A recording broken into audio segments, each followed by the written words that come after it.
Bonjour Eric. Bonjour. Comment ça va? Ça va très bien. Bienvenue. Alors, c'est très énervant parce que j'étais en train de dire à l'instant qu'on n'arrive jamais à finir ce truc et vous avez réussi à le finir? Non, je l'ai pas commencé, c'est plus simple. Ah, il est neuf en fait, c'est ça? On va dire. Voilà. Oui. Je peux le mélanger? Vous pouvez. Je mélange. Alors, tout au long de notre discussion, je vais m'efforcer de mélanger le Rubik's Cube. Bon, Eric, expliquez-nous un petit peu. Années 80, qu'est-ce que c'est que cette histoire? Vous avez décidé de créer une structure juste liée aux années 80? Tout à fait. Tout d'abord, un petit peu d'histoire. Ouais. Il y a 1 an et demi, 8 amis se réunissent autour d'un apéro, ce qui est bien français, on va dire concrètement. Et on voit, au bout de quelques minutes, on met YouTube, les années 80 bien sûr, on commence à faire un karaoké, on sort un Minitel, on sort un magazine Top 50. Vous aviez tout ça à la maison? Depuis quelques années, oui. Et on se dit, mais il y a un truc. On va faire quelque chose et en plus, on va le partager avec beaucoup de personnes. Parce que vous étiez passionné de cette période? Oui. Et donc, l'association est née? Elle est née tout simplement. Au départ, c'était 8 personnes. Maintenant, au bout d'1 an et demi, c'est 120 adhérents. C'est un groupe Facebook de 800 personnes. C'est une dizaine d'événements qui ont eu lieu. C'est la première édition d'un festival qui a réuni 1500 personnes dans la métropole. Et c'est beaucoup de projets qui vont se réaliser dans les années qui viennent. Eh bien, on va parler des projets dans un instant. Mais avant, je voudrais revenir sur les années 80. Vous avez parlé de plein de trucs. Vous avez évoqué le Rubik's Cube, vous avez évoqué le Minitel, vous avez évoqué... qu'est-ce qu'on a évoqué? On a évoqué le disque laser, on a évoqué le téléphone... Le Walkman aussi, le Walkman. Parmi tout ça, allez, est-ce qu'il y a encore des choses que vos adhérents vous ramènent, que vous aviez oublié, les petites... vous voyez ce que je veux dire? Les Madeleines de Proust qui nous ramènent à quelque chose et auquel un adhérent aurait pensé que vous aviez peut-être oublié. C'est ça le principe aussi? Oui, tout à fait. C'est vraiment le partage. J'ai envie de dire, c'est l'esprit des années 80. Si on voulait définir les années 80 avec un mot, c'est le mot liberté. C'est les radios libres. Bien sûr, c'est 1981, François Mitterrand, les radios libres, les radios FM avec la création du CSA, tout ça. Voilà, les radios pirates qu'on voyait dans la métropole notamment. Et c'est vrai qu'il y a beaucoup de radios qui ont foisonné dans cette métropole, Métropolis, Arc-en-Ciel, qui ont donné naissance aussi à des grandes chaînes. FJ, qui était un peu le concurrent d'énergie dans la métropole. Et un objet parmi d'autres, un adhérent qui est d'ailleurs l'un des fondateurs, vient avec une peluche. Et c'est vrai que dans les années 80, dans les chambres, même d'ados, on avait encore des peluches. C'était Miss Pac-Man. Ah, Miss Pac-Man, Miss Pac-Man. Alors rappelons quand même pour les plus jeunes, Pac-Man, c'est un jeu vidéo rétro où il fallait... Voilà, il fallait manger les fantômes qui changeaient de couleur. On pouvait les manger et quand ils devenaient un peu agressifs, il fallait mieux se sauver. Voilà, et il y avait Miss Pac-Man qui faisait partie donc de ce jeu. Alors je sais pas, je n'étais pas né dans les années 80, moi je suis né au début des années 2000. Moi à peine. Voilà, au début des années 2000, ça se voit bien, regardez-moi bien. Évidemment que je suis né au début des années 2000, mais je me souviens très bien évidemment de Pac-Man. Et vous vous amusez donc moi je suis très curieux de savoir comment elles se passent vos soirées, comment vous vous réunissez dans l'association, comment elle est l'ambiance en fait. Qu'est-ce que vous ramenez, qu'est-ce que vous faites en fait? Alors très rapidement, on a décidé d'organiser des événements, des manifestations, des activités donc ouvertes au public. Et on a monté un concept il y a 1 an, d'ailleurs on va fêter le premier anniversaire de ce concept, ce sont les after-work au cœur des années 80. Une fois par mois, sur une péniche dans la métropole. Donc on organise un événement de 19 à 23 heures, comme c'est le mardi, comme ça, après 23 heures, on peut rentrer chez soi et bien sûr travailler le lendemain. Libérer la nounou et travailler le lendemain. Voilà. Nous, on se couche un peu plus tard, mais ça, c'est normal. Et donc, ça se déroule de la manière suivante. Il y a un quiz sur les années 80. Ah, génial. Un blind test et on termine par une soirée dansante. Et on est 2 disques jockeys animés. Moi-même, j'ai commencé, j'avais 14 ans, j'animais les booms, ce qu'on disait à cette époque. J'ai travaillé en discothèque. Moi, j'ai fait ça aussi, c'est incroyable. DJ, donc à 14 ans? Non, plus tard. DJ, plutôt, j'avais 23 ans. C'était aux 4 cantons.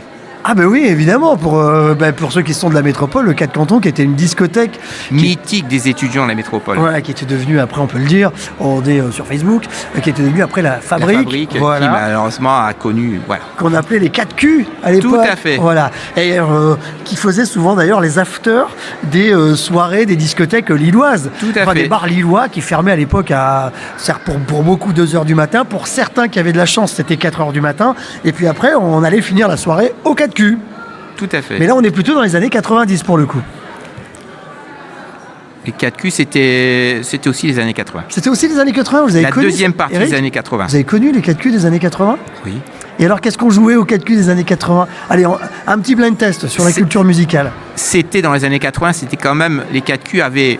C'était une discothèque généraliste par rapport aux autres discothèques qui étaient typées. C'était plus, on va dire, rock français, la pop française exactement, aussi de la new wave, pas trop acide, de la funk aussi, et de la variété française.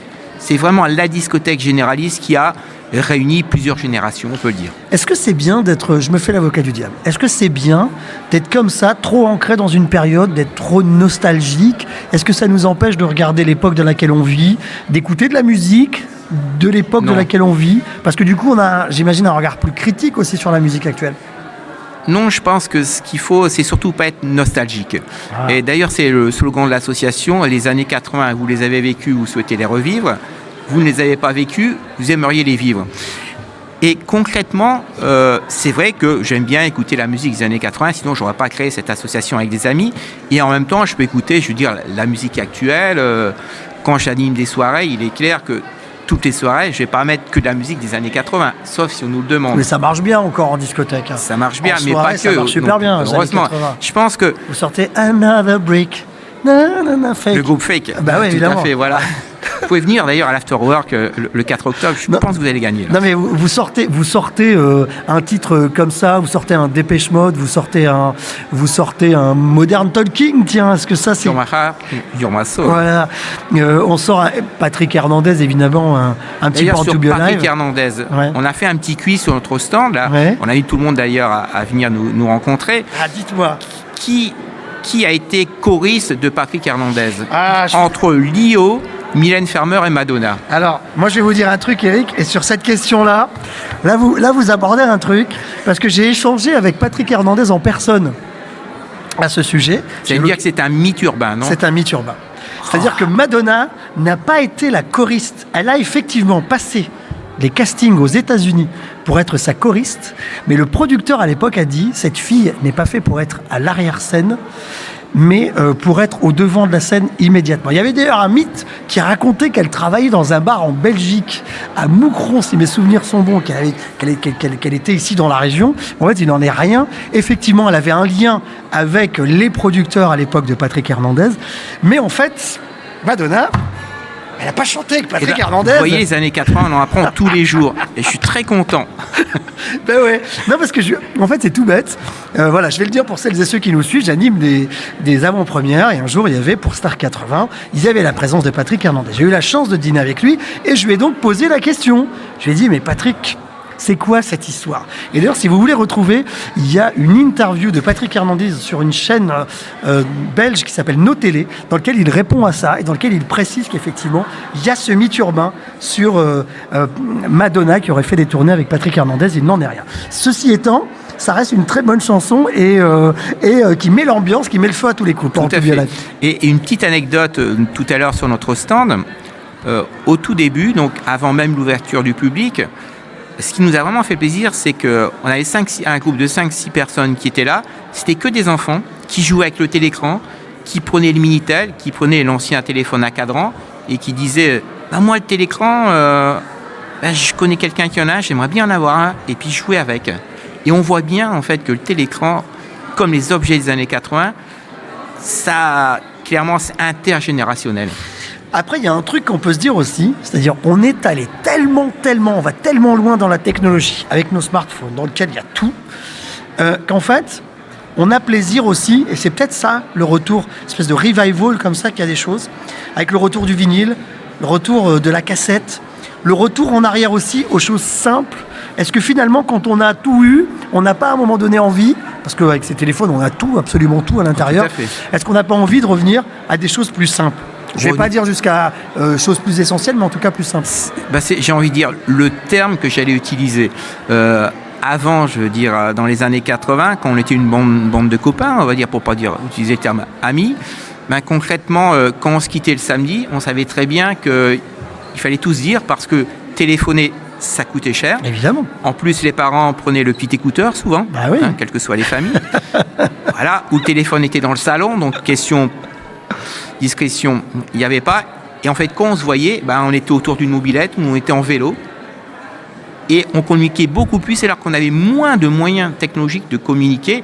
Et c'est vrai qu'en même temps, comme vous l'avez dit, il y a eu véritablement de très très grandes évolutions technologiques, techniques dans les années 80, sur lesquelles on s'appuie encore. Sur ce on s'appuie, on se rendait compte qu'on avait besoin de communiquer, on utilisait les moyens de communication pour être les uns avec les autres, des moyens de communication qui peuvent paraître aujourd'hui absolument archaïques, mais il y avait, en tout cas c'est ce que vous me dites, peut-être plus envie d'être en lien social, c'est ça que vous nous dites? Tout à fait. Et moi je suis très curieux de voir ce que pensent les internautes. Laissez-nous votre commentaire. Dites-nous si vous avez cette impression, et je vais regarder d'ailleurs s'ils nous écrivent, si vous avez cette impression qu'aujourd'hui, à l'heure où on a tout pour communiquer, si peut-être on est plus seul qu'avant. C'est ça qu'on dit en fait en gros. Souvent c'est ce qu'on dit. Voilà. Laissez-nous un petit commentaire, dites-nous ce que vous en pensez. Est-ce que vous avez l'impression, on le dira en direct, est-ce que vous avez l'impression qu'on est plus seul qu'avant alors qu'on a plus les moyens d'être ensemble? C'est ça? Oui, tout à fait. Alors qu'en réalité, on le voit bien quand on revient aux choses essentielles. Mais comme vous l'avez dit, il ne faut pas vivre dans la nostalgie. C'est absolument pas ça. C'est de se dire, il y avait des choses qui étaient très bien dans les années 80, il faut les garder. Il y a des choses qui sont très bien maintenant, il faut les garder. On fait le mix de tout ça. Voilà, allez passer des soirées à l'association avec des enfants, avec les enfants aussi à Mdélé, parce qu'ils vont kiffer. Parce que les années 80, c'est pas que le disco. Hein. Il y a eu aussi toute la variété, etc. Des années. Quand vous prenez en fait les années 80, bien sûr c'est la fin du disco.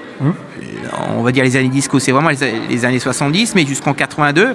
Après, vous avez bien sûr la funk, la chanson française. Vous avez aussi ensuite la new wave qui est arrivée. Bien sûr. Vous avez l'acid, la new beat aussi. C'était aussi les années 80. To the beat, to the rare. Que ce soit le Captain, que ce soit le Showbot, la bûche avec Alex Morgan, le Brasco avec Alex Morgan. Exactement, la bûche c'était avec Georges. Et il y a eu, d'ailleurs on a la chance de vivre dans une région qui a été très très prolifique à ce niveau-là. C'est-à-dire qu'il y a eu vraiment beaucoup de productions qui sont... On a de la musique, ça démarre, il y a une animation qui démarre. Ça, ouais. Mais c'est pas de la disco qui démarre, non. Voilà. On est en direct. Merci beaucoup Eric. Merci. Voilà, on va lancer.